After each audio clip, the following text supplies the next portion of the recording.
اكبر حله عندك وهتعملي اكله ب 15 جنيه هتاكل العيله كلها وهياكلوا صوابعهم وراه. يلا يا قمر هاتي بطاطستين قشريهم وقطعهم لي نفس التقطيعه كده اللي قدامك دي.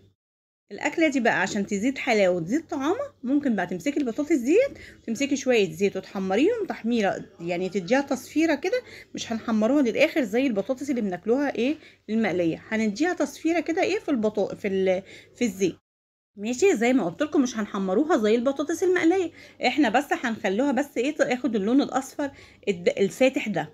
تمام يا حبايبي. متنسوش تنوروني وتشتركوا معايا وتعملوا لي كومنت حلو كده من ايديكم، وربنا يسعدكم ويفرحكم يا رب.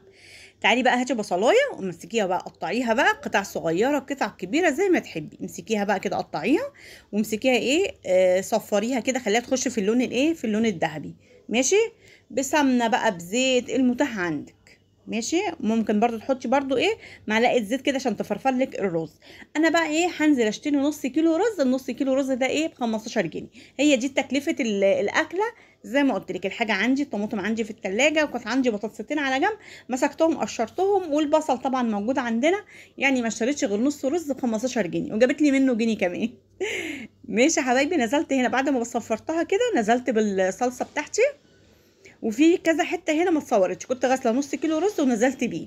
ماشي. اول ما دخل في التشريب يتشرب نزلت بالبطاطس معايا المتحمره، وتحطي عليها بقى البطاطس وتقلبيهم تقليبه بالراحه كده عشان البطاطس بتاعتك ما تتهريش. واول ما تتشرب تيجي موطيه عليها النار شمعه صغيره عشان البطاطس تطلع معاكي البطاطسايه خرطه بخرطه. ويا رب